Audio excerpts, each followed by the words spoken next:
SBI in focus. SBI is grabbing headlines as it kicks off a record 25,000 crore fundraise to institutional investors. They're selling shares. It's the biggest equity fundraise by any Indian company. Now, before we bring in Rohan Mandora of Equirus Securities to speak on this, let's go to Harsh for more details on this landmark issue. Harsh.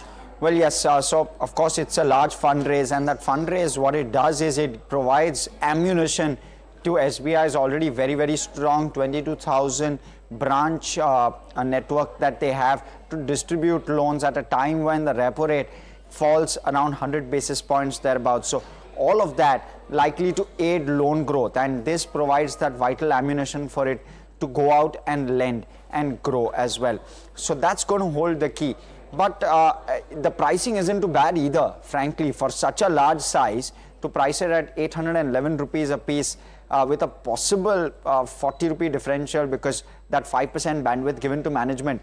But ideally at 811, given the kind of given the price that we've seen in terms of the stock price and the wide range in which it trades in for the moment around the 800 mark, doesn't look bad at all in that sense.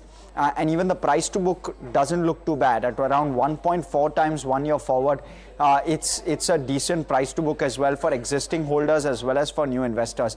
And therefore, with the promise of growth, the largest bank in the country, the safety net that SBI already has, and then you have a fundraise of this size at this value, doesn't look bad at all. Okay. Thank you so much for that, Harsh. Rohan joins us this morning. Rohan Mandora, Associate Director at Equirus Securities. Mr. Mandora, thank you so much for speaking with us. Just what are you making of the fundraise? Do you see it as a positive? Of course, it's a requirement they have for the capital adequacy ratio, but the way it's been received is what is heartening?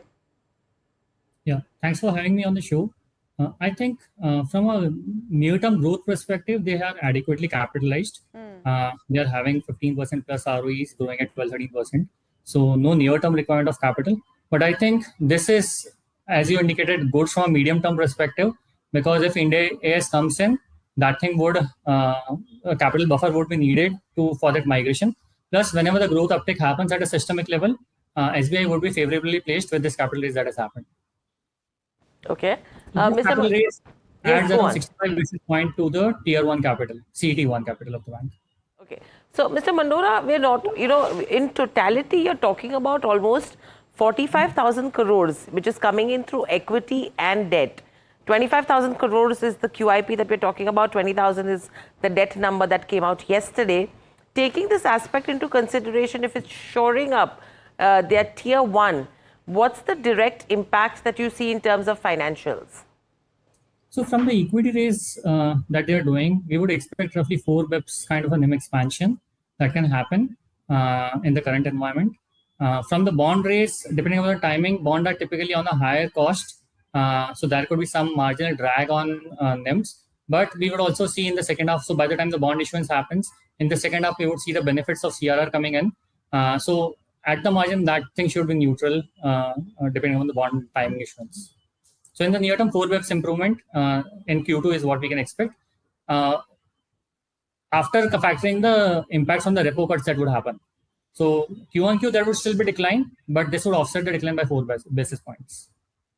Rohan, what would be the call on public sector banks right now, on SBI specifically? The fundraise, of course, is the big factor. But the other point is, now, are we going to be seeing some leeway on foreign entities coming into the Indian banking system? There are so many perspectives there. What is the outlook turning out to be on PSU banks right now with all of this in place right now? So I think from an investor's standpoint, I would say that PSU banks are delivering healthy ROEs of 15 to 18%. Even if they don't re-rate, that is the kind of compounding that we can expect in these names. There's talk about increasing the foreign holding limit for PSUs as well as for strategic investors in banking system, increasing into 15 to 25. So that's under deliberation. If that happens in the near term, immediately we don't see any impact on the PSU pack because the FII holding is around 10 to 12% for most of the PSU names. If the strategic investor is permitted, then maybe certain mid-sized or small-sized banks may benefit. If some strategic investor, if some strategic bank is wanting to participate in the India growth story, like we are seeing in the case of Yes Bank, where another bank is looking to acquire stake. Mr. Mandora, on the back of the QIP, what is the kind of demand that you expect from domestic funds and hedge funds? Anything that you're picking up in terms of your conversation so far? So whatever news flows I have in the morning, there's almost 3x demand that has come in on the QIP. I am not sure because this is just the WhatsApp message that I've gone through, and we are not a banker, so we'll not have the exact numbers. But the demand seems to be pretty healthy. Okay. And in terms of whether demand is healthy as well for an SBI, how would you place the other PSU banks from a valuation perspective? Because recently, the kind of run-up that you've seen in terms of the PSU banking space has been absolutely spectacular in comparison to what's happening with the private banking space. So, your view and your top pick in this sector. So on the PSU pack, I think the recent move has been supported by the fact that these banks would see lower NIM compression in 1Q vis-a-vis private banks because they have the benefit of MCLR repricing. Most of the PSU banks have increased MCLR between 5 to 15 basis points in the last 6 months, whereas most of the large banks, ICICI, HDFC, Access, have not done any meaningful action on MCLR in the last 1 year till March. So obviously in 1Q, private banks have reduced and PSUs have reduced very limited. So on the NIMs, we would expect that sequentially PSU banks should outperform, and that's where the recent move has happened. In terms of the pecking order among the PSU pack, we believe that SBI is our preferred pick. We think that it is one of the best banks delivering growth on retail, healthy asset quality trends on retail, and in case any uptick happens in the corporate credit cycle, they would be the first one to participate in that. So that way also, we think that SBI remains a well-placed bank.